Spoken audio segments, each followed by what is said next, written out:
لله والصلاة والسلام على رسول الله وعلى آله وصحبه ومن والاه. اللهم علمنا ما ينفعنا وانفعنا بما علمتنا وزدنا علما. من اللي ما يتكلم لغة عربية هنا؟ من اللي يتكلم لغة عربية؟ So this is a way of checking how people really want to respond to. You speak Arabic? So why are you here? Why are you here? Before the lecture was in English. They told you to be in English.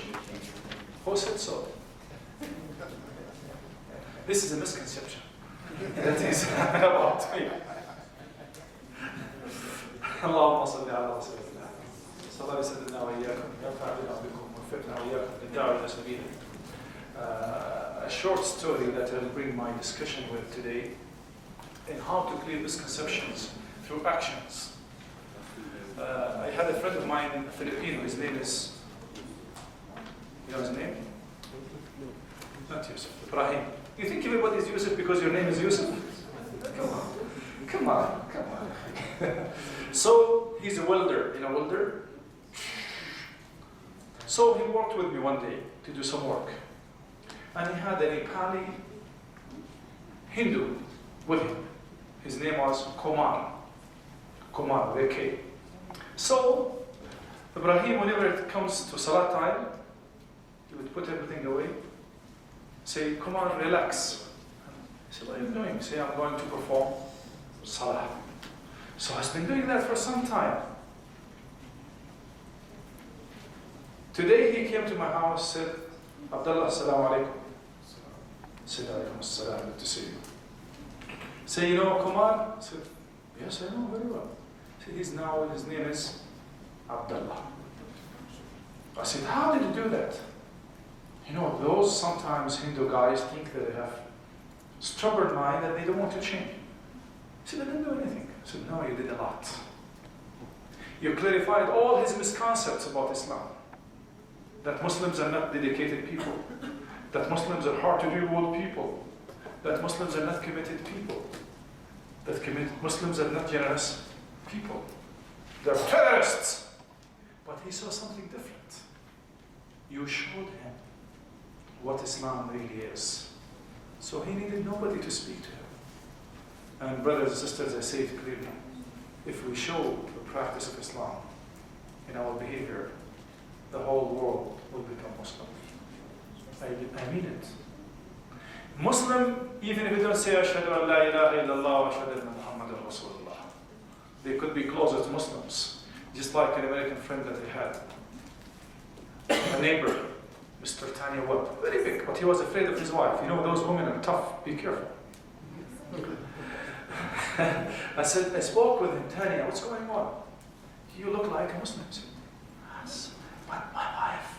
I said, what's wrong with your wife? He said, please don't shout. I don't want her to know that I'm closet Muslim. You know what a closet Muslim is? He hasn't come out of the closet. He has not come out of the closet yet. He wanted to. And may Allah guide all of us. Today, just like my friend here, Mr. Joseph, he said, this is your old topic. I said, you see, old people bring old topics. So I'm coming with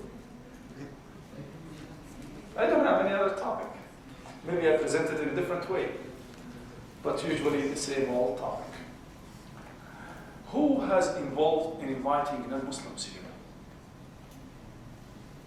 1, 2, 3, 4. Ali Zrair, كيف حالك? I'm very pleased to see you and all of you. Sheikh.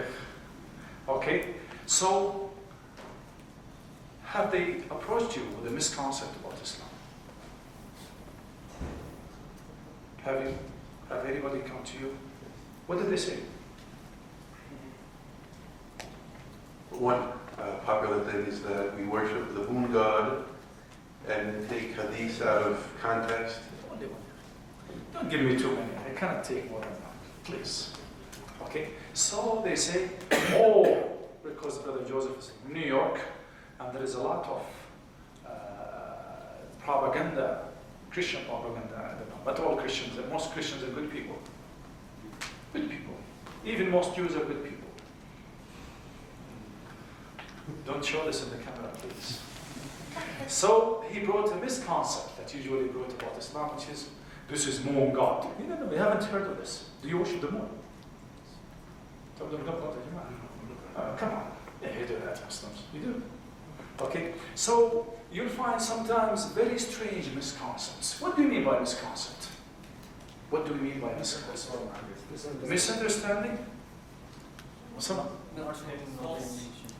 Yeah, but these reasons, yes? False doubts. False thoughts. Okay? About Islam. Anything else? Lack of information. Lack of information. Okay. We'll go to this. I think I'll be going back and forth. Oh, many viruses. Allahu Akbar. Somebody is really intruding on us. They don't want us to speak about this topic, you see.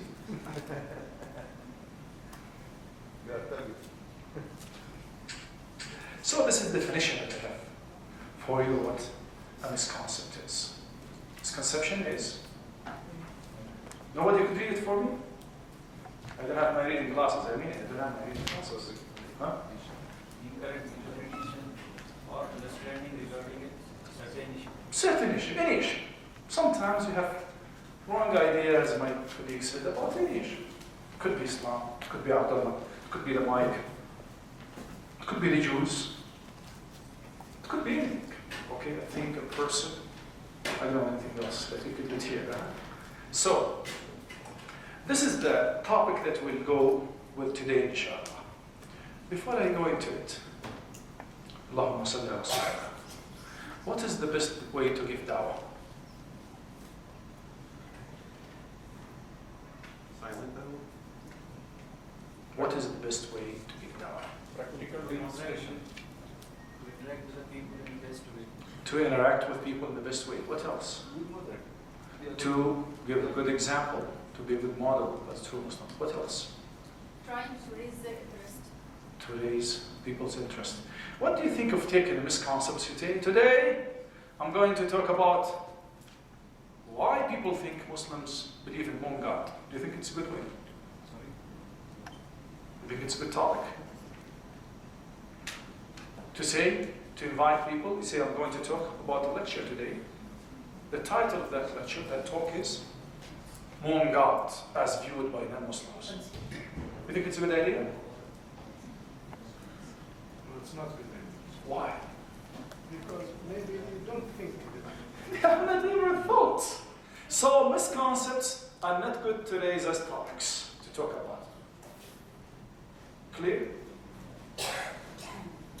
So people, this is another problem that we get for in Dawah. Say today talk about why women in Islam should wear a veil. Nobody asked you to talk about that. What people usually want to know is what Islam really is. The basics, the tenets of Islam are misunderstood by many Muslims, not to mention non-Muslims. So we agreed that misconcepts are not good topics to talk about in most situations, because people are not usually interested in misconcepts. They may ask about misconcepts. Then why we talk about them today? See, I put you in a trap. So, To answer them in a best way. okay, to acquire the technique through which we could really deal with misconcepts, because they're raised every day and wild, distracting people. Anything else? We are a call, we are dua. So you consider to be specialists, people who need to know about these things, equipped in how to deal with them. And this is a very huge topic, very complicated topic. Sometimes people disagree in how to deal with these issues. That's fine, but we know we should have a broad outline through which we handle these topics. معنا يا إخوان؟ اللي فوق ما تبصوش للي تحت. Okay. Let me see what they have. I keep forgetting these things. ما في حاجة أعملها click. History of misconceptions. طبعا today will give you a lot of theory. حاجة مملة شوية لكن. Did these misconcepts start with the Americans, with the Jews, with people from New York? Huh? So, all history, not even the Qurayshis, but this is during the time of Prophet Muhammad sallallahu alaihi wasallam, but even before the time of Prophet Muhammad sallallahu alaihi wasallam, when Ibrahim alayhi salam said, قال أنا وحي الموتى. He said, I bring dead people to life again. So these misconceptions were raised, even about Moses alayhi salam, about Ibrahim, about Noah, all those prophets were facing these misconceptions. So the history is very long, and here just give you from the time of Prophet Muhammad sallallahu alaihi wasallam, how many misconceptions the Qurayshis raised about Prophet Muhammad sallallahu alaihi wasallam. What did they say? Poet, sorcerer, liar, all kinds of misconceptions. How come rotten bones will come to life again? Inconceivable. You see?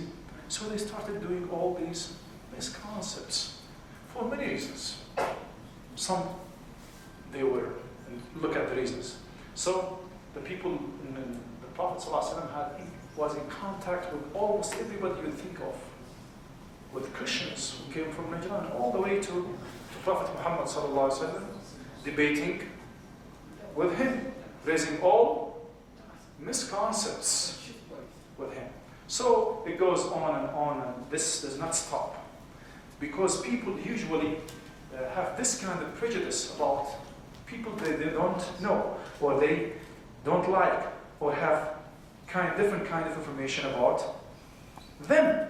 So we have misconceptions about each other. See? So, what are the sources of contemporary misconceptions about Islam? I listed some. You may agree with me, you may disagree, you may add, you may subtract from them.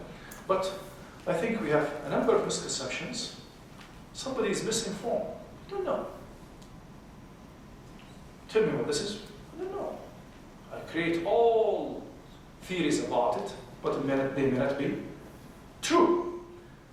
Behavior of some Muslims. Sometimes we blame others all the time. This is becomes our habit. Just like bad students. Say, the teacher does not teach well. Okay, they don't come on time. They don't speak English well. You get all these because we Muslims, in many situations, were not the best example. We're not the best salesperson for Islam. Allah is very patient with us. We have one of his names is As-Sabur. Allah. We don't really represent Islam in the best way. If you have a company and you sell watches, let's say you have a very nice watch, okay?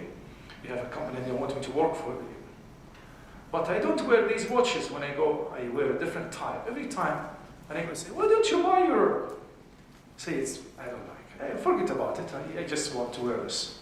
Will you allow me to work in a company? No. Go home. Many of us are doing this to Islam. I'll tell you a story that happened yesterday, or the day before yesterday, which is very sad. But it's good to know the situation.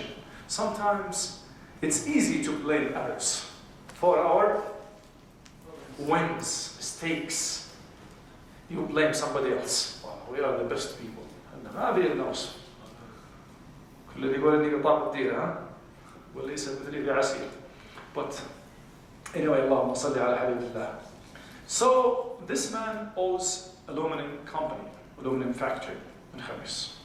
And somebody came to him, Assalamu alaikum. Tonight we have a meeting, we have a social gathering in the open, in Sana'iyya, see? And we want the people who work with you to come. We have dinner, we welcome you as well to be there. Oh! ايش جابكم انتم؟ قال له اخونا كينا ندعو الى الله. This is my card and this is my job. I represent that place. Said I brought those people here to work, not to be invited to Islam. You imagine a Muslim saying that, and he's about 60-something years old, man. Imagine somebody doing that. So who is doing this service to Islam? Sometimes it's we. We are not really representing Islam in the right way. We distract people from Islam.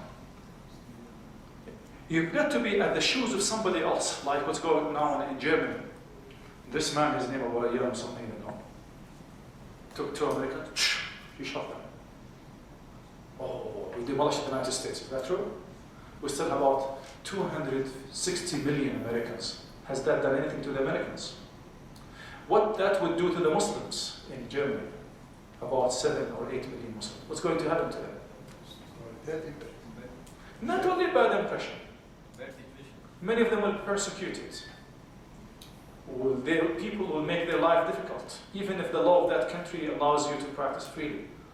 But people will look at you as an enemy, as a traitor. We brought you to our country, now they will generalize. This is you know, when you make one mistake, and now with the media, everybody, and you know the media is really not friendly.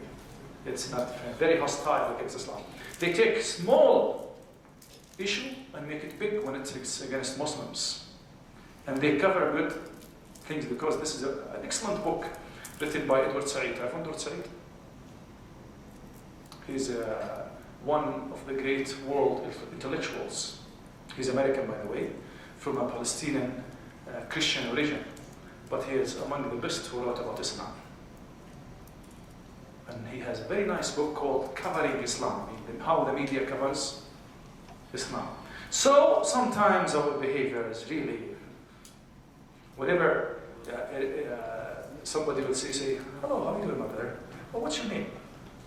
Oh, you're a Muslim. Terrorists. Okay. We have worked some time to develop this sense. Yes, it has been generalized. It's not true. But you cannot take this misconception from the minds of people easily. It's not as easy as that, because they see one practice, they generalize. Okay? So, Orientalists, you don't know what you know what Orientalists are? Mustashriqun. Okay, those are the people who study the East, the Muslims, and sometimes they get bad information. They write novels about how the Muslims behave, etc. We have motivated journalists, people who write like, you could name some journalists who write about Islam in a very negative way. Friedman, Thomas Friedman.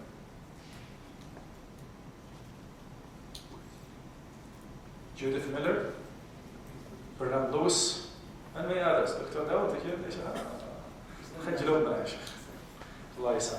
okay, those people. Do you know some journalists you think who's at least neutral, if not sympathetic, writing about Muslims and Islam, non-Muslims? Nobody? Non-Muslim who is sympathetic in his writing or her writings about Islam? Christian, Egyptian, Zakaria Butros, he wrote a book about Islam. Okay, what's Jarudi is supposed to be a Muslim. طبعا he passed away. You see how much we know? We need to know about our enemies and our friends as well. Yes? Yeah, sure. Then we have missionaries. What do you mean by missionaries? Yeah, some people. They have missionaries among us here. We caught many Khamis.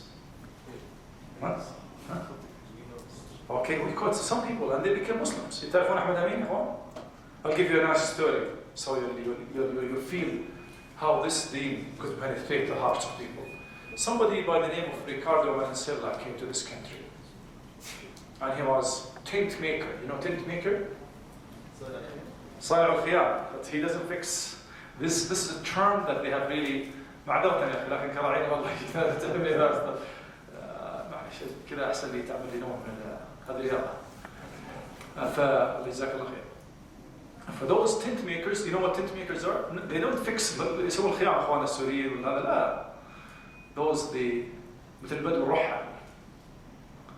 They come to this country or any other country as professionals, teachers, nurses, doctors, tailors, barbers. This man was cook, chief, يطبخ طباخ. He used to work in a hotel. He became a Muslim. He got the name of Ahmad Amin. He used to hold a church here in Sudan. Filipino. He used to hold a church in Sudan. Open church. Open air church. You go to Jum'ah, and he was able to change the church from Sunday to Jum'ah. No big deal. God spoke to him. Change your timing. Another Filipino came from the Philippines. He was a physiotherapist. I go to physiotherapist until I get tired of him. Okay? So, he went. This physiotherapist, he came to visit him one day. His name, Muhammad Amin from the Philippines. He gave him some books, started speaking to him. This man became a Muslim. But what surprise was that this man, can I put my foot here? When this man became a Muslim, his name now Salingahai. His name is Ismail Salingahai. He got the name Ismail. When they spoke to him, said, "What did you do here? What do you want to do?" He said, "I had, what do you call it, a double degree, parallel degree. One in physiotherapy and one in theology, Christian missionary." And he was helped to come to this country. Why? He said, "We work with people who do a lot of sport." Okay? And they were sent to those people. Before him, we had one who became Muslim who was a tailor. So and barber, but they know the kind of jobs they send people to. What's really interesting about Salingahai, معايا يا اخوان؟ يا شيخ ابو عماد صح معي؟ اخوات اسمعوني زين؟ اللهم صل على رسول الله، صلوا على النبي يا جماعه. He said, "I never thought of becoming a Muslim because I had a mission. But I want to tell you something." So this. He said, "Before I came to Saudi Arabia, in the Philippines, my pastor said, Salingahai, be careful of Ricardo Manansela. Be careful of Ricardo Manansela." You know who Ricardo Manansela is? He said, "I am Ricardo Manansela." But he was really stumped. I'll tell you why mission is. Sometimes ignorance. What is the most misunderstood religion in the whole world? Islam. What's the most widespread religion in the world? Did you see some kind of an irony here? It is. If it were for us, Islam would have not spread at all. Because everybody almost misunderstands. How can you accept something that you misunderstand? You know, paradox. But this is the will of Allah subhanahu wa ta'ala. And we work in a very successful team with a very successful leader, Muhammad sallallahu alayhi wa sallam, for the most successful mission. When we realize that gives us a lot of zeal, enthusiasm, and support. Atheists, everyone atheists too. You know atheists? Mulhidun. Okay? Oh. Allahumma salli ala Rasulillah. So here we'll talk about methods of refuting misconceptions. How do we deal with misconceptions? How do you deal with misconceptions? I have a list here, but don't depend on my list, because my list is very short, and it is mine, it's not yours. How Quranic verses could refute misconceptions? The first one is, if you take this misconception that Brother Yusuf wrote, which is, they believe that saying, the God of the Arabs is different from the God of the Jews, God of the Christians, gods of the rest of the world. They call it God Moon. This is the God of the Arabs. They used to worship it before Islam, and they continued worshipping it. And Muhammad called for that. It's a specific God for the Arabs. So if you're Pakistani, if you're Indian, if you're Sri Lankan, if you're American, it's not your This is God for the Arabs. I don't know if I'm a genuine Arab or not. Okay. Anyway, so how Quranic verses could really help us to deal with this misconception?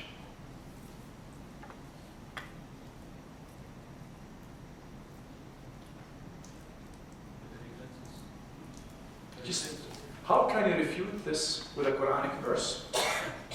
How can Quran?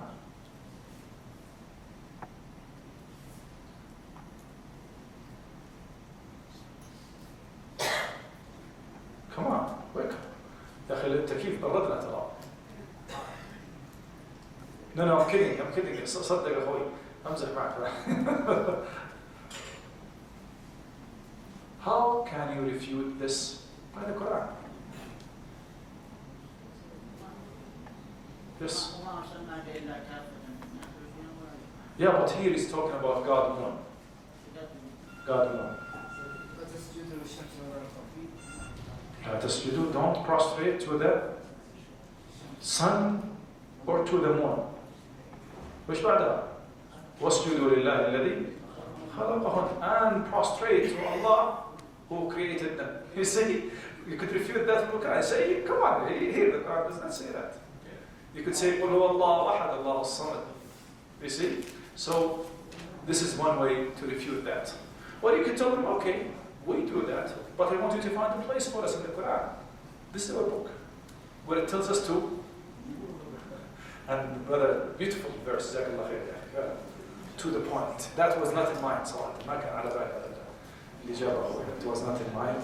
And I tell you, we can sometimes come up with different things. Let's go to the other one. The Quran, in many occasions, the Quran could work in that sense, but I just gave you one example to look for the sources.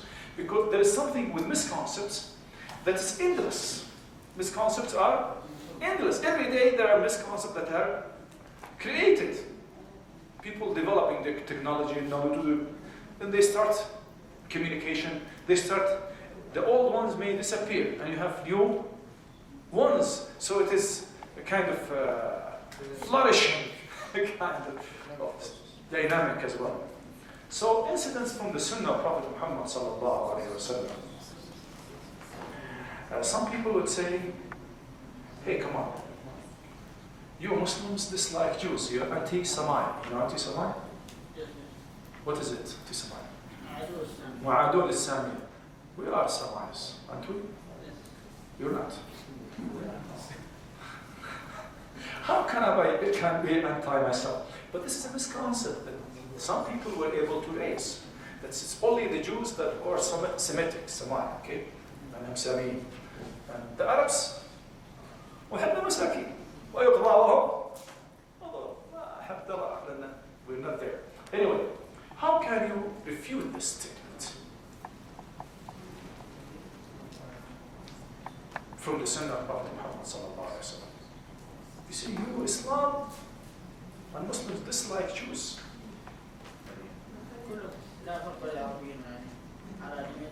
Okay, this could be. This what else? Prophet visited to a sick man. Okay, the Prophet ﷺ, before that, when he went to Medina, were there Jews? Did he wipe them out, kick them out of Medina? No. What did he do with them? Treaty. He gave them full citizenship of the Muslim state at that time. And a treaty was signed with them. They are the ones who committed treason against him. Anyway, you could go, there is a very interesting story that is documented. I'm telling you, sometimes people say, oh, these are your sources, we don't accept them. Yeah. This is expected later on, but I'm telling you, I'm going you one step by step. Sometimes people take that. See, did that take place? He said, yes. You have authentic text. This is the hadith of Prophet Muhammad sallallahu alaihi wasallam. This is how it's collected. This is how it's authenticated. And this is sahih, sound. Some people, when they have the time to read, to understand how hadith is compiled, they will come to accept this. Okay? Come to accept this. I don't want to go into stories. Well, is it okay? لا متى وقتنا احنا ترانا بروح اليوم 6 خلاص. My legs will break before the break comes. Okay. اللهم صل على حبيب الله. So, there is an incident that might bring, but some people may accept, some people may not. They will accept. You know the idea when the Jewish man came, the debtor, when he came to Prophet Muhammad sallallahu alaihi wasallam, and he pulled him by his route. And Umar was there. Umar did not like that. You know what kind of person Umar was. The Prophet said, Umar, take it easy. He said, give me my money back. He said, go along with him, Umar, and give him his money. But he took Umar's ear and whispered on it. يا أخي خطيرة اللقطة دي يا شفت كيف؟ اللهم صل على محمد صلوا على رسول الله. So he whispered in Umar's ear. Umar took the Jew and he gave him the money and he said, this is extra. I said, why you give me extra? And he wanted to kill me a minute ago. He said, not me. Prophet Muhammad said, I scared you. And he's given you this extra money to compensate what I did for you. Ikhwan, is there any justice like that? What did the Jewish man say? Ashhadu an la ilaha illallah. This can be the manners of a prophet only. And Umar had to comply, had to fulfill, had to answer the orders of Prophet Muhammad. Scholars' discussions. One man came to Mu'adh. You know Mu'adh? It was at Mu'adh, forget, I'm sorry. One day the companions were passing by Palestine and they went to a monastery. You know monastery? A place where monks stay or ban. But the monk went down. They came to him. He said, what do you want? He said, do you have any among you from the companions of Muhammad sallallahu alayhi wa sallam? He said, yes. What do you think we have? Look for somebody. It was Abdullah Mas'ud. Then the monk said, now I'm going to raise a very strong misconception. See those people? A bomb to explode everybody else. Most of those people were new Muslims. And their iman may not be as that of the companions, and he wanted to hit the strongest. So he said, Abdullah Mas'ud, you are? He said, yes, I'm. He said, you were the companion Prophet Muhammad sallallahu alaihi wasallam? He said, yes, I was the companion Prophet Muhammad sallallahu alaihi wasallam. اللهم صل على نبي الله. الله يجمعنا بهم في الجنة يا اخوان. He said to him, I want to ask you a question. He said, yes, ask. He said, I want to challenge you. He said, I'm a poor shepherd that Allah brought me up with Islam. Well, أنا كنت إيش؟ ضوعي بلا طرد المعزة. But Allah subhanahu wa ta'ala elevated me with Islam. He said, are you going to take my question? He said, yes. He said, you say the people of paradise don't go to the bathroom. He said, yes, indeed. He said, do they eat? He said, yes, they did. He said, do you drink? He said, yes, they do. He said, why don't they go to the bathroom then? Can't you eat and drink and you don't go to the bathroom? This is not acceptable. How would you respond? You see, this is a misconception. Hundreds of people, thousands probably people who went with Abdullah Mas'ud. This monk is staying there and giving this misconception. How are you going to deal with it? Fetus in the womb. You heard this before. Okay, go ahead. What do you speak about it? No, please. No, please. What's the answer? Okay, he was right. Abdullah Mas'ud did not hesitate for a second. Because وَاتَّقُوا اللَّهَ وَيُعَلِّمُكُمُ اللَّهُ. You fear Allah, Allah will teach you. It's not will, Allah teaches you. Abdullah Mas'ud, he smiled with that beautiful smile. And he said, what do you think of the fetus in his or her mother's womb? Is it nourished? He said, yes. He said, where does it go? You see? Sometimes we need to look at what those people did. We need to read how they dealt with these misconceptions. This is a real misconception. Most of misconceptions are balloons, you know. They're nothing, but they sound big. But if you take small, you puncture it, it's gone. You see, these are misconceptions. Even in our life, we meet many misconceptions about ourselves and others. You just puncture it and it's evaporating immediately. So these scholarly discussions are another method. في كتب كثيرة عن الموضوع هذا من الكتاب شكل من الكتب حول الإسلام and many others. الإسلام في قفص الاتهام ضد السباعي and many. You know, we have great Muslim scholars over history who have been dealing with that. Huh? Scholars, ulama. They could be Sahaba and could be somebody else. Could be among you, one scholar, inshallah. Sacred writings of different groups. And this is another, like the Old Testament, Talmud, the Vedas, and the Old Testament, okay? Sometimes we need to know about that. There's some of the issues that we deal with. Somebody would come to you and say, what kind of salah do you? You just like bow down like this in the ground. Why you pray like this? You see? I said, how do you want me to pray? He said, you just sit down. He said, oh, hallelujah, oh God. You pray, you free. You don't have to sleep in class. Okay? Could you stand up? وقفوا شباب. جزاك الله خير. الله يعينك عليك. Okay? Now, could you get some breathe in, breathe out? لا إله إلا الله. لا إله إلا الله.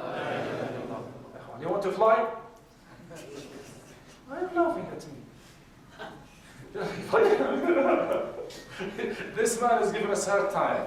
He's taking the wrong pictures. Okay, shall we fly? Stretch your arms a little bit. نسيت الطلاب لا يزعلوا حد الطلاب بعد الطلاب هنا موجود سويت لك حركات اللي قبل It's documenting everything. And one part of what we do is getting close to each other. Many of you have met for the first time, maybe for the last time. فأسأل الله أن يجمعنا بالجنة. ولا أمين When I do such kind of things, you make us close to each other as we feel here concerned. Okay? So where are we now? With the Shakil bike. Shakil bike. Ikhwan, do you want me to tell you about this man? You know him? Who knows Shakil? Only two people. This is, I'll say it in Arabic, but you want him to hear it. أخوي هذا among the best people I found in Da'wah في سبيل الله. He used to work with a sha'ir for advertising, and he used to spare his only day, his free day, his weekend in Da'wah. Until Allah gave him what he wanted, now he's working for Da'wah. For about 20 years, 18 years. I learned from Shakil Allah a lot. So, somebody's telling you, I make sujood and do this. You don't have to do it. On the airport, and, on the playground, حتى in the football soccer field, Americans call it soccer, he'll disagree and he'll be mad at me. Say it's soccer, it's not football. Huh? Okay? Allahumma salli ala habibina. What are you going to say? You sure this is a good way Allah told us? Hey, fine, Allah told you. But you can do it in different ways. How are you going to respond to this? You reference from their sacred. Yes. Is it found there? How Jesus, he fell face down and prayed. Moses, along with Aaron, fell face down and prayed. Abraham, along with Ishmael, fell down and so he was doing it.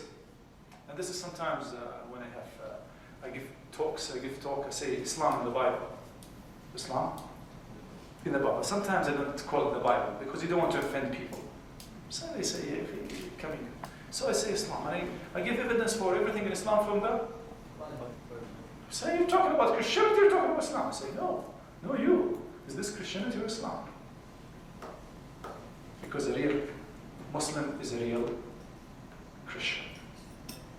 We are the followers of Christ more than anybody else who would be claiming to be the follower of Christ. Because all those people who claim to follow Christ, they're not following Christ. They're following somebody else. You are the follower of Christ. If you're not the follower of Christ, you're not a Muslim. See? In the Vedas, Vedas, these are books, Hindu books, okay? The Talmud, this is for the Jews, and the Old Testament. We might get into some of these if we have time, inshallah. Logic. We're at the time of logic. Speak logic to me. Speak logic to me. Has logic been ever used in the Quran? Yes. Where? Ibrahim alayhi salam and Namrud. And Namrud. When he said that he raised the dead, say fine. Now the sun rises in the. Make it rise. If you think you're God, you're controlling the universe, go ahead and do it. فَبُهِتَ الَّذِي كَفَرَ. Another place. Yes. How can you use logic there? How logic is used to refute. Use logic to refute a misconception. You have a misconception, a specific misconception that you want to refute through logic. Say, فَاسْأَلُوهُمْ إِنْ كَانُوا يَبْتِغُونَ. Say, you worship those, and they realize that they worship something they cannot even speak for themselves. Allah gave you the ability to think and speak, and you worship that does not think, that does not speak. Fascinating, isn't it? What else? وهو بكل خلق عليم. أم خلقوا من غير شيء. You see, even we talk to the atheists, say, were you created from nothing, or did you create? They're going to say, no to either. Okay, so neither one is. So this is logic. Sometimes we need to go into logic. There is an excellent book with a great Muslim scholar who really uses logic. He uses the Quran and Sunnah most of the time. Ibn Taymiyyah.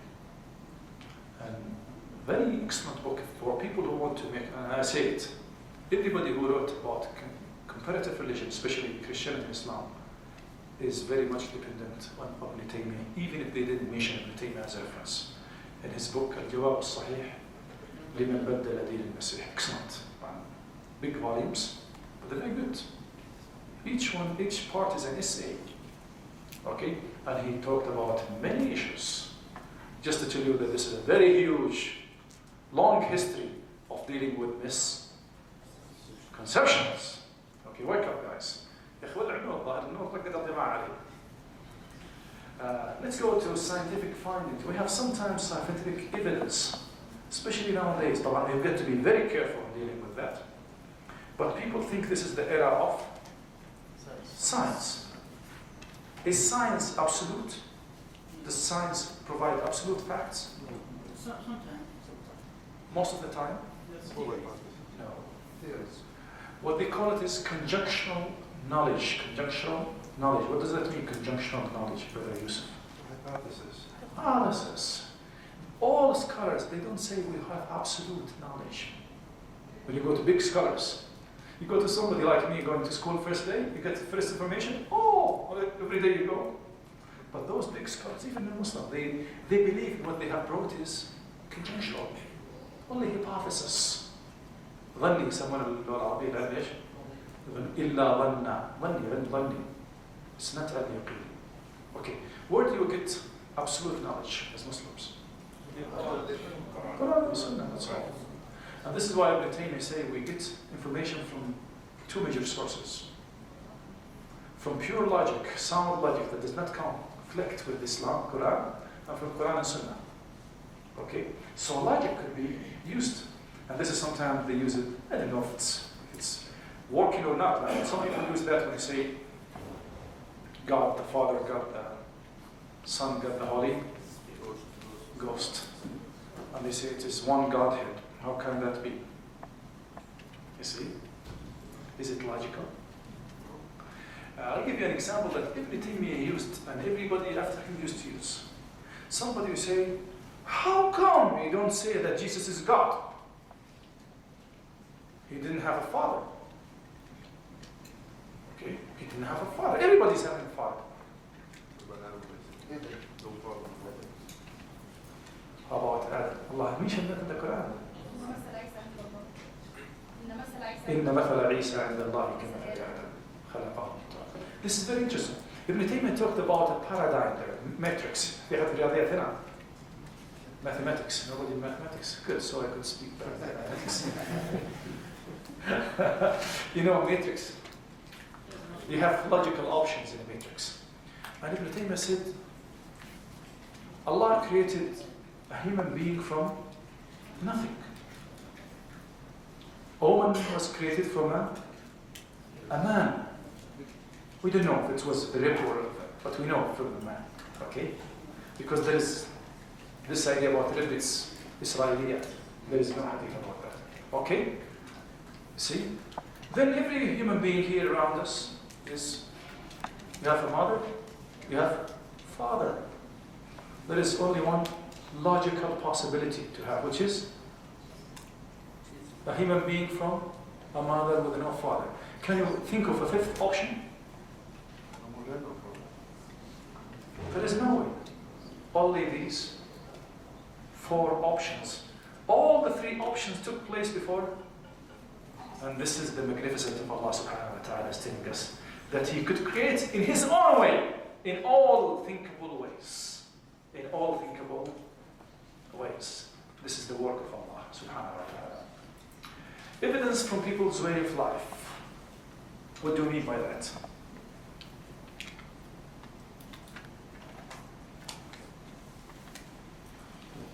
You live a clean life. You live a clean life. I don't know. I forgot when I wrote it last year. So I want to remind. Shall I? The culture and civilization. How can you take an evidence for a misconception? Somebody would raise something from people's way of life. You see, I'm squeezing your minds. I don't know how to squeeze somebody's mind, but take it. Is it acceptable in English to say that? Good, alhamdulillah. What do you think that would do it? Allah, so I could. Oh, mashallah. Hey, come on, brothers. How's it going? MashaAllah, good to see you. Those people who work in the field, we just speak. Those people do the real da'wah. May Allah reward you. Say takbir, Allahu Akbar. Allah Akbar. Okay? So, one woman came to me and she said, why your wife is covered from head to toe? I said, speak to her. Don't speak to me. Ask her. Don't ask me. I'm not covered from head to toe. I have my face at least exposed. She said, I'm speaking to you. You're forcing her. I said, I'm not. I said, no. I know you're Muslims. You mistreat your wives. I said, yes, many Muslims. Wallahi, they do mistreat their wives. And sometimes I mistreat my wife. But I've never forced her to do that. She insisted. Then I think my wife said to her, I'm not going to speak about myself as a Muslim, but there is an American neighbor who became Muslim, and she's covered from head to toe. Okay? I know of a Muslim, her name, I forget the name. Okay? Who, when she became Muslim, she covered from head to toe. She had to go to the police station, traffic station, say, I want a driver's license with no picture. She said, come on, everybody's having a picture in Chicago. Said, no, I'm a Muslim, I have the right, I don't want to show my face. You could have fingerprints, you could have anything. DNA, whatever. We have many things. You know, the face does not really distinguish. Even in crime. I said, yes, we know this. I said, do it. He said, no, we cannot do that. She took them to court. Took the government to. She won the case. And the only woman, the only person probably in Illinois with a driver's license, with no. Speak to her. Don't ask me. You see, sometimes people's way of life play a great role. Play a great role. People sometimes, they feel some people raise misconceptions out of ignorance. You think of them silly, but they're not silly. They're naive, simple. Sometimes they're very truthful. They're very truthful. They just raise something that comes to their minds. So when you bring people's way of life to them, then things will change. Somebody will say, why don't boys go with girls to schools? Have fun. This is, they don't raise, you raise them in a Oedipus complex, Oedipus complex. In a situation where they have a complex mentality of separation between men and women. The problem is not only with the kuffar, with the non-Muslims. We have a problem, misconception with the Muslims as well. And believe me, sometimes it's easier to deal with the non-Muslims than the Muslims. One of those guys, there is a very interesting article written by, her name was, I think, Ostrich. Her last name was Ostrich. She works in the New York Times, chief correspondent for the New York Times. Forget the name, was it Nancy? Something like that. I know the reference. If somebody wants that, I know the reference. Everything I quoted here, I have reference for. And somebody might grab me with my phone and say, where did you get this information? And she wrote an article titled, Separation is Better. Separation is better. Better for who? Better for both, especially for women. And she brought evidence. She was not a Muslim.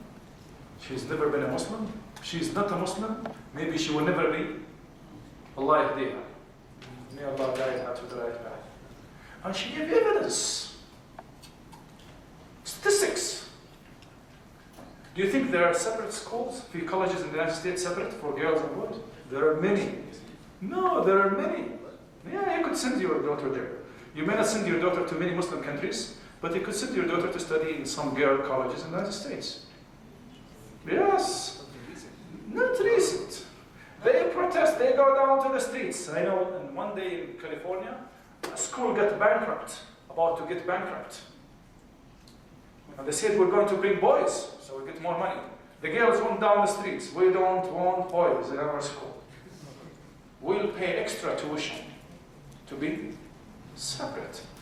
I had a Jewish neighbor, her name was Mirav, and she had two daughters. One, the older, was 17. Her name was Beth.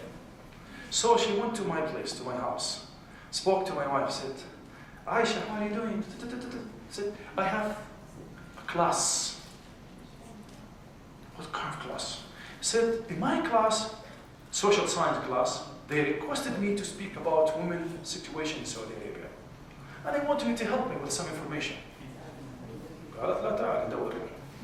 She looked, found some books about education in Saudi Arabia. We have many good things. We have many bad things, but we have many good things. This is one of the good things that somebody wants to take away from us. And leave the bad things. We don't want to change the bad things, we want to take the good things away.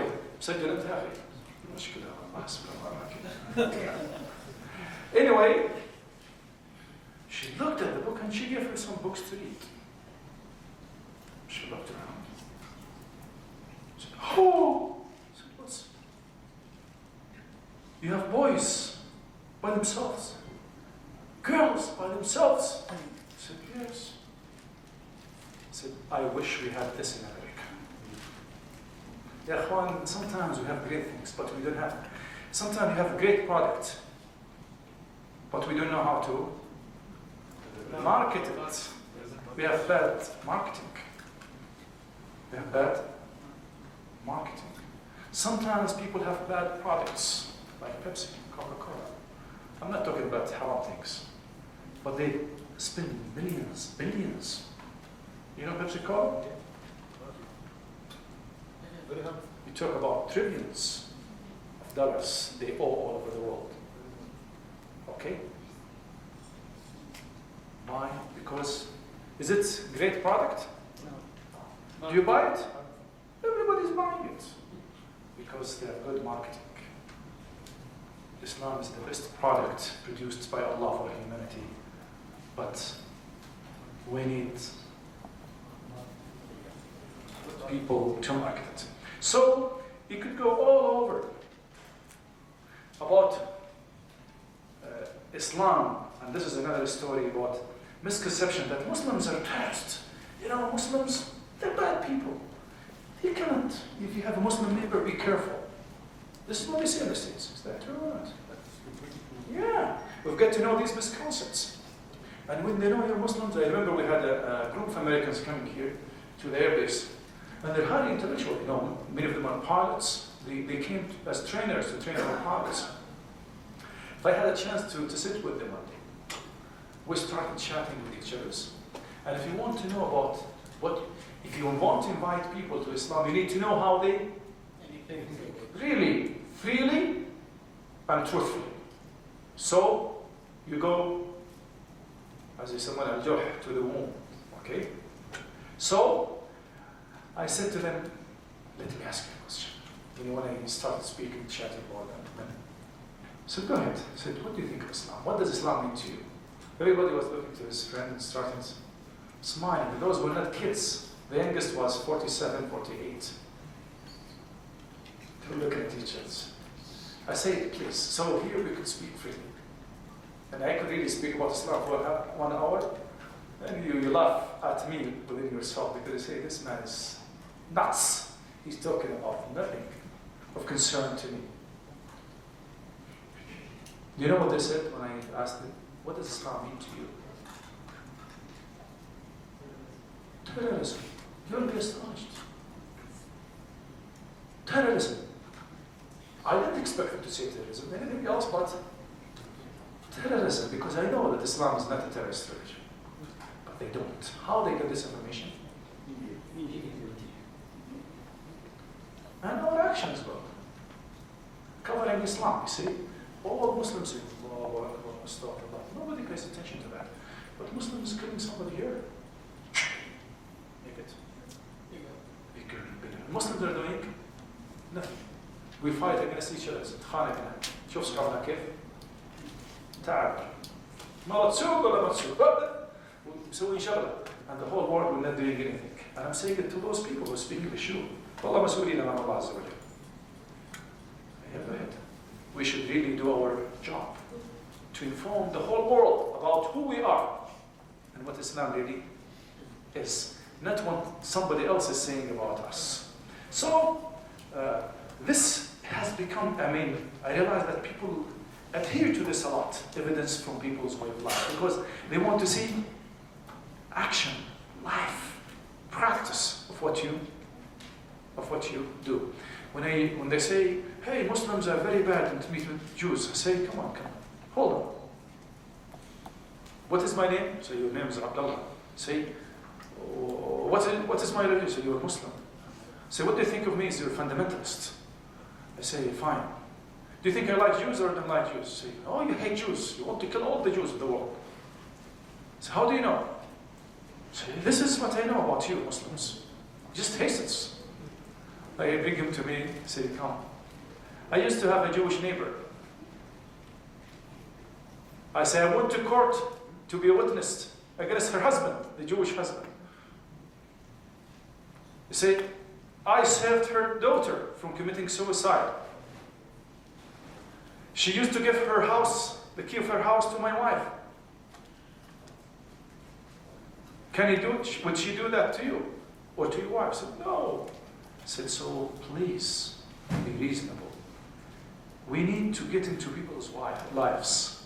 So we could talk about these methods. Let me stop here. Then I get tired. I want to relax for a while. Almost 6. ما شاء الله عليك. الله يوفقك يا شيخ. لأن أنا I may not be able to stay with you longer. So فين نصلي المغرب يا شيخ؟ طيب متى صلاة المغرب؟ هل ممكن يا اخوان shall we take a 3-minute break while sitting here؟ لأن أنا مسافر صراحة، لكن I was informed by Hassan and they informed me a long time ago, but I didn't mark it in my calendar, so I had to call the day before yesterday. I'll be traveling within probably 45 minutes. I'll leave inshallah. We'll extend this to 6:15. مهم جيد ممكن يا اخوان؟ لا تطيعوني وانتم ما تبغون. You don't have any other option. اللهم صل على حبيب الله. So I'll give you a 2-minute or 3-minute break to think, stretch your hands and legs, and shut the camera off. Allah يجزاك الخير. نتمدد هنا ولا شيء. Okay? There are many ways. Go ahead, please. Debate and dialogues. Debate and dialogues. How can debates refute misconceptions?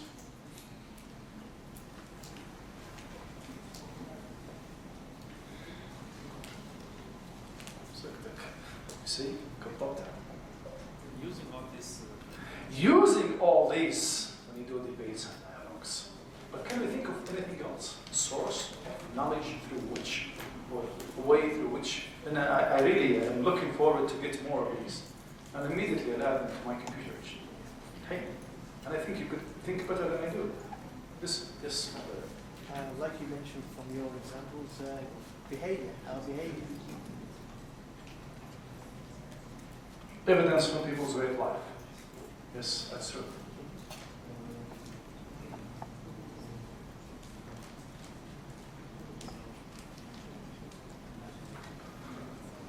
You could think. Really, I'm sure there are many ways, but sometimes we need brainstorming to get into that.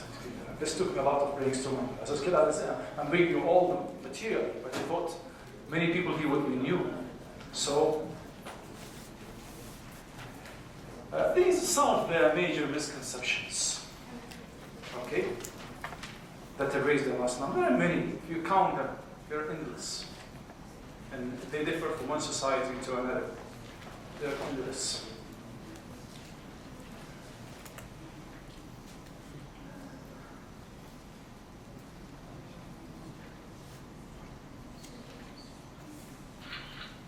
Oh,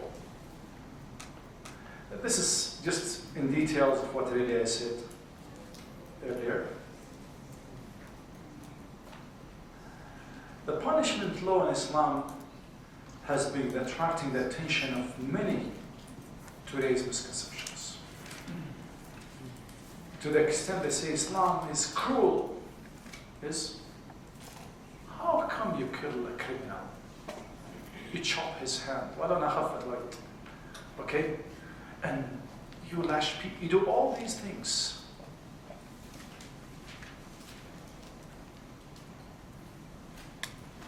How are you going to deal with this issue?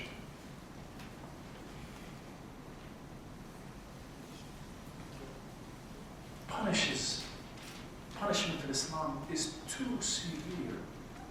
You kill people? La ilaha illallah. That's too bad. Minimum number. Minimum? Very small number are punished. Okay. Very small group of people who are punished that way because they are capital. This is capital punishment for capital criminals. You could call them capital for big criminals. Okay. Yes. I will try to show that these penalties are conditional, that it is not absolute. So cutting the seeds hands on condition that the society should be good, there is jobs for everybody, the society is stable, then we can apply this punishment. Okay. So my dear sister thinks truly, if we really set the context. We need to explain to people sometimes. They only, when we say God, نقطع الساق بس. But people need to understand. Go ahead. Couldn't you ask them why the question sounds duplicitous? Because in their book, what do they do to a woman who fornicates or a man? Okay, so we go to another method. My sister here used a different method than Brother Yusuf around here. She referred to a way of life, how people live, how this is going to help them stop, like robbery, etc. in the society. My brother here is using a different method, which is going to their books. What does the Bible say about that? Do they have something like that in the Bible? You know what is the punishment for somebody who steals? According to the Jews, you will be enslaved, should be enslaved. قصة يوسف عليه السلام من وجد في رحله فهو جزاؤه. What does that mean? That you, and this is found, okay? It is in Deuteronomy. We can ask them to compare if these laws and the other laws, comparative studies, the society. When, sometimes the situation does not allow you to do so. If you say this answer, you say, it's in your book, how can you speak about it? What if a woman fornicates? What do you do to her? They kill her, stone her immediately. This is found there, okay? Even in the Bible, in the Old Testament, if somebody kills, he should be killed. Natural or natural? Natural. Natural to you. No, But things have changed. You saw, when you deal with misconceptions, you stay at people's shoes. So this is an American expression. You get into somebody's shoes. I don't know how you get into somebody's shoes. But you become at his place. You say, let him sit here. I see how he thinks. Why would he come up with this? So when I speak to them, I speak to their own way of thinking, not to their question. And I should really accept that. I respect the way they think. If you don't respect the way they think, they will not respect the answer that you give. ولا تسبوا الذين يدعون من دون الله فيسبوا الله عدوا. You see, you have an aim. And this is when you deal with somebody who is raising questions about Islam, we don't think of them as enemies that will attack us. No. Regardless of what their own motivation is, we don't know. We think of them as potential Muslims. Very different attitude. Not real enemies. If you think of them as real enemies, then you put a barrier between, I want to defeat you. I want to crush your head. So no. Different from dealing with them as potential Muslims. Are they potential Muslims?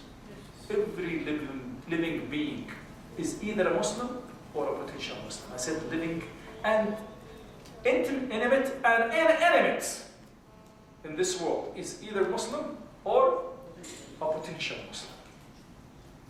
So when you have this in your mind, you start to have mercy for people. Even those people, for kuffar yafrahna, yes. Does Allah have rahmah for the kuffar? Yes. This is why He sent Muhammad sallallahu alaihi wasallam. وَمَا أَرْسَلْنَاكَ إِلَّا رَحْمَةً. Not only to the Muslims. You see? If you want to follow the steps of Muhammad, you've got to be rahmah. And this is what distracted many people, many Muslims, from having a dialogue with Muslims. They get angry at him. They say, you don't respect the country where you are. You will be paying your living. So take it easy. This is something different. I come here to do a job. You brought me here. You pay me for my job. You didn't pay him here to become Muslim. You've got to convince me that what you're holding is the truth. And even if I know it's the truth, I may accept it, I may reject it. وَمَا عَلَيْكَ هُدَاهُمْ وَلَكِنَّ اللَّهَ يَهْدِي مَن يَشَاءُ. You don't have power over guiding them. It is Allah who guides those whom He chooses. So these are very important concepts that we have in mind. And sometimes misconceptions irritates. They irritate you. I know this. when somebody speaks badly about Prophet Muhammad sallallahu alaihi wasallam. Okay? I wish he spoke about my father like that, but not Prophet Muhammad sallallahu alaihi wasallam. But this is the reality of life. I remember we had a, you remember? I don't know if somebody here. He used to go around raising misconceptions. I know he was a missionary. He went to people's houses. He was open to everybody. A Portuguese, a man from Portugal. Even, من يعرف الشيخ محمد جودة? محمد جودة. He was about to fight with him one day. He said, Muhammad, take it easy. We are dua here.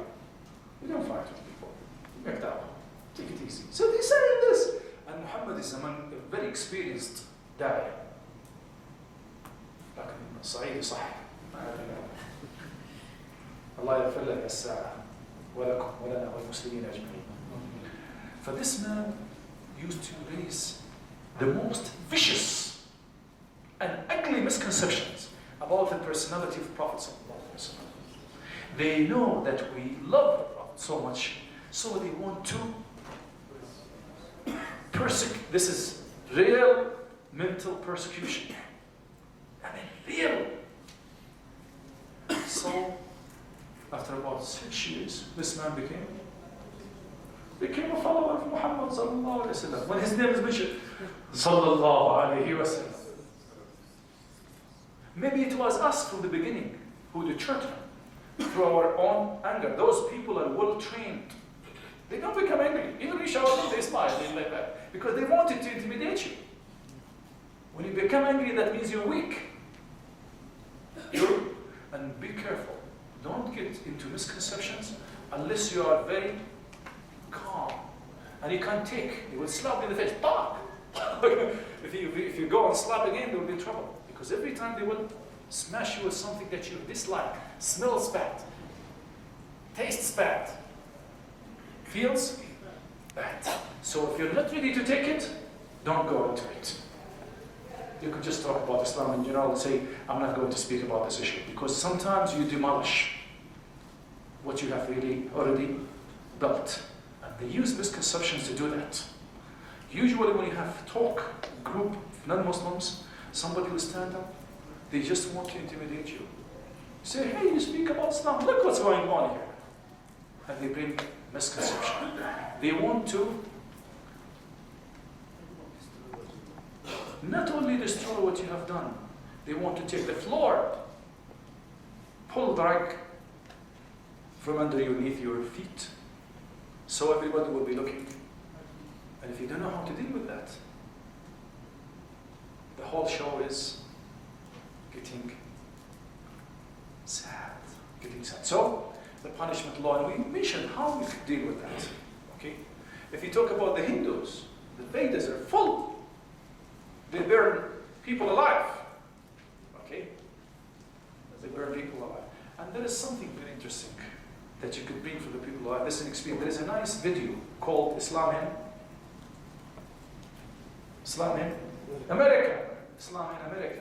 And it is developed by Public Broadcasting Service. PBS. If you go, you'll find it. I think it's in YouTube. And they had something, and I usually, when some people speak about Islamic law, I say, why would you like to listen to me? Why didn't you listen to Dan Rather at CBS? Come on. On this video, it's very interesting. A documentary. I have a copy of that. So I told you, whenever I speak, I try to get واحد يمسك بعدين يضغط لك فين ايش؟ جبتها. I have that. They have part about that, about maximum security prisons. You know maximum security prisons? Have you been to one? Have you been to one?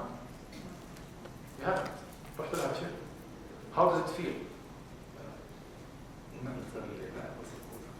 Okay. Some of our brothers used to go there and give da'wah. They pass by the gate and they get go electric. ما في حد يدخل معك إلا فوق السماء والأرض. The other one fence. You go. لا إله إلا الله رايح. I didn't go myself. خواف. Okay. They spoke about maximum security prisons in the United States. those who speak that Islam is evil. In maximum security prisons, time is going fast. In these maximum security prisons, statistics speak, the majority of people who get out of maximum security prisons end up back into them. They cannot adapt to the society. You hold somebody there for 20 years for killing 20 people, you go back to the society, they start doing the same thing all over again, with the exception of one group. Who was that group? Muslims who become Muslims in prison. They become good citizens. They show us in this. What changed those people?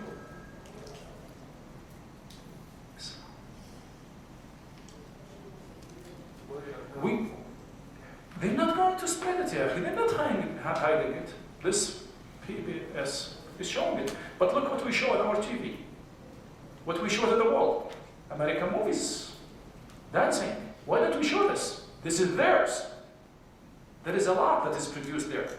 Not everybody is raising misconceptions. What they told you, we have 3 categories of people when it comes to dealing with Muslims.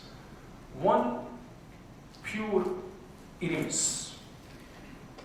We have people in the middle, they are neutral.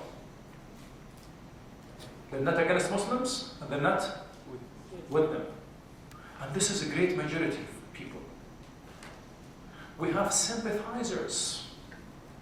They're not Muslims, but they sympathize with Muslim issues, like Robert Fisk. Have you read Robert Fisk? He writes, Edward Said, and many others who write well about Islam, even better than many Muslims. But are we targeting those people? We only look at the enemies. And we didn't do anything to them. And we didn't show what other people are saying about Islam, what other people are writing about Islam. Everything in a while, when we talk about Muhammad sallallahu alaihi wasallam, we refer to who? Thomas Carlyle. Who is Thomas Carlyle? Hi, Jama'at al-Awliziyya. Shink. Huh? More than 100 years ago, but what did he do? About 200 years ago, one of the most prominent British literary people. He was a poet, a dramatist, as well as he wrote many novels, etc. But who knows about Thomas Carlyle? Have we translated his writings into Arabic? Thomas Carlyle used to speak about Prophet Muhammad for more than 3 months, every Tuesday night. And the elite of London would come and listen. So we need to bring these things into the minds, even of the Americans and the British, etc. They know they have been spoon-fed and fed by the media with wrong information, but we have done little effort to bring the good. That their own people who have never become Muslim. We talk about Michael Hart. You know who Michael Hart is? The 100. Yes. The 100 most influential people in the world. An American historian who was interested in leadership. He spoke about Prophet Muhammad with no hesitance. The problem, we don't bring these. And I tell you about the most important method of refuting misconceptions. A method that works with all misconceptions. A method that clarifies people's minds and hearts. A method that is very influential. The method of simplicity. Very simple. What is that?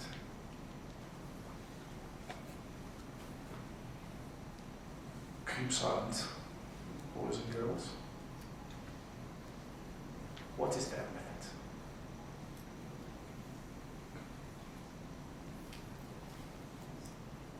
I hear whispering. And this is why I'm telling you. I don't say, don't go to people and say, I'm going to talk about this misconception, the punishment law in Islam. I'm going to talk about that today. Don't ever do that.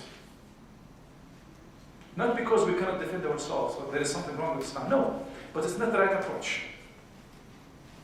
Many people have become Muslims, they have no idea about what the punishment law in Islam is. And they never cared about that at all. Many people became Muslims, a woman or a man, and she has never thought of becoming a second or third wife or whatever. Many people become Muslims without thinking of whether alcohol is forbidden in Islam or not.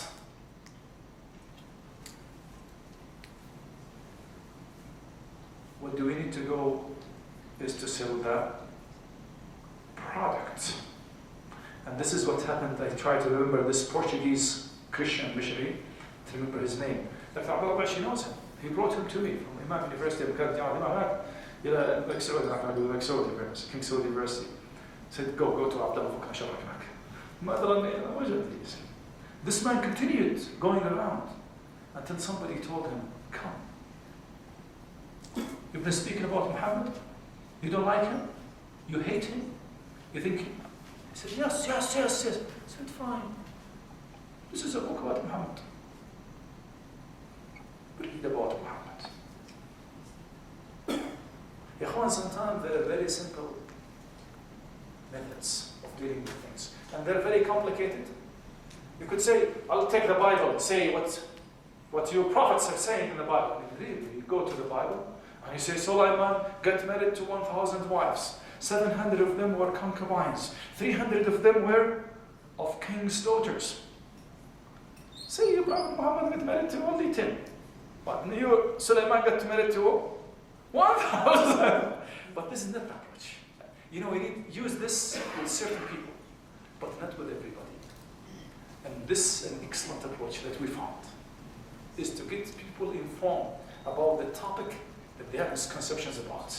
And don't think that you could really deal with every misconception. This is something very clear. Some people say, Superman, bring me your misconceptions here. Yeah. No, this is not Islamic.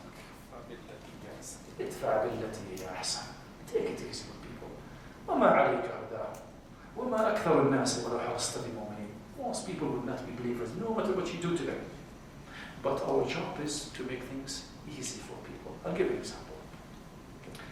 In our Da'wah program, we have a program that we send books to libraries all over the world. What is the country in the world, I think, in the world that having the most hatred against Islam and Muslims, that is hurting Muslims the most? What country? Huh? Huh? Israel? What do you think about the United States? Maskina, the United States. Israel, people think Israel is nothing, wallahi, Israel is nothing without the United States. Israel is used as a screwdriver that the United States uses. Only a screwdriver. Okay? So it's America, isn't it? صح ولا لا؟ ما في كلام تحاوش. هذا المعنى. على سبب الرسول صلى الله عليه وسلم. مساكين دول واحد ترى واحد رسام كبرنا احنا والله احنا نفخنا. لو تركنا ما حد راضي يروح يحطونا في الزباله ما حد راضي. I mean it. Well, I mean it. Sometimes we make people big and they're very small. Come in Denmark. How many people live in Denmark? 2.5 million people. If the whole Denmark is drowned in the Black Sea, nobody will pay attention to that. But we are there. I mean it. If the efforts were directed, and sometimes we spend a lot of money, a lot of effort, a lot of time, a lot of zeal, a lot of energy for something that is fruitless or with little percentage. If you have 1 million riyals, and I tell you, come and invest with me, I'll give you 50% in 1 year. And he's telling you, come on with me, I'll give you 2% in 1 year. Which one you go with? Sometimes we go with the 2%. I mean it. Ya Akhwan, da'wah is investment. Tijara. Rasulullah sallallahu alayhi wa sallam was a businessman, wasn't he? Abu Bakr, Umar, and you name it. Man, Talha, Zubayr, those people know how to deal with da'wah. Because it's business with Allah. This is the best business. So they don't play with it. Anyway, with the people in Khamis, in the center, they started sending books. One of the books called When the Moon Split. عندما انشق القمر. About to whom did the moon split? We start, the title of the book is a misconception. People will think of it as a split for Muhammad. Come on. You see? So the book went to every library that was registered. One man by the name of Noel Johnson, he picked the book out of the public library, newly arrived, when the moon split. He said, let's see what those crazy Muslims are saying. He went home. He sat with his wife and kids. Say, come, let's laugh at those crazy Muslims. When they started reading, they realized that there was something serious. The man bowed down, starting realizing whom he was reading. The greatest man ever walked on earth. You know, people sometimes try to submit, but they choose to submit. You can't force them to submit. So this man immediately looked, is there an address? Oh, there is an email. It is Khamis Mshir. What is Khamis Mshir? Well, I could not find it in the map. He go to the map, but he got the email. I read this book about Prophet Muhammad, and he's saying Prophet Muhammad now. And my wife and I, my kids were fascinated about it. Can you send us the Quran, the book sent to him? Ahmed Mujtaba, a poor brother coming from Sierra Leone. He was forced to leave Sierra Leone as a refugee, because if he had stayed for just one day, he would have been killed along with his family. Allah brought him to work, said, yes, my brother, I'll be happy to send you a copy. You'll have it in the DHL within 1 week. 1 week. Oh, those Muslims are true. Oh, they don't lie. They said Muslims are liars. You see how you clarify misconceptions?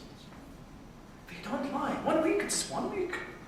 طبعا alhamdulillah, the DHL didn't really fail us. So he took it. 1 week after, another email. Be careful.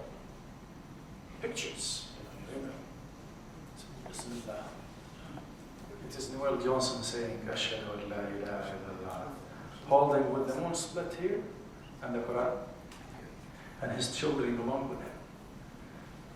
2 weeks ago, he is sending another. It is on YouTube. Go to Noel Johnson, YouTube, Noel Johnson. And he sent a small video of his son learning how to say, Alhamdulillahi Rabbil Alameen. This is how we clarify misconceptions. With knowledge. Not with hatred. Not with debates. This is something very important that we need to do. Because this really touches the minds and the hearts of people. People have been debating with each other for a long time. Deal with every human being as potential Muslim. Could you say potential Muslim? Potential Muslim. يعني نحن potential Muslim يا شباب ولا مش؟ نحن ما فينا مسلم. كل واحد في هذه الأرض احتمالين يكون ايش؟ وما عليك هداهم ولكن الله يهدي من يشاء. طبعا الصلاة كبرت. If you keep dealing with this, يعني you could go for 1 week, 2 weeks, 3 weeks. مليانة كل يوم بطلع ايش؟ But there is one simple way, as I told you, to solve that problem. Yeah, this tells you where this.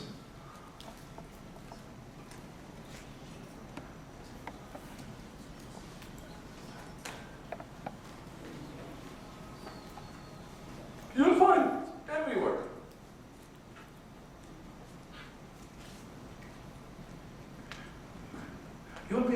You'll be amazed, because some people say, why Islam provides me for drinking wine? I like vodka, I like whiskey, I like all these things. What's wrong with them? Everybody's selling them all over the place. You as Muslim don't really see what's good in these things. But people pay a lot of money. Sometimes Muslims nowadays here pay a lot of money to get it smuggled somewhere else. Say, pork. Sometimes these things mean a lot to those people, because they think of any religion. Religion has nothing to do with my life. Oh, why Islam is getting everywhere? Why Islam is getting everywhere? But when they know that, when they become, what does Islam mean, Jama'ah? Peace. Peace. Submission. Submitting to one's will to the will of God.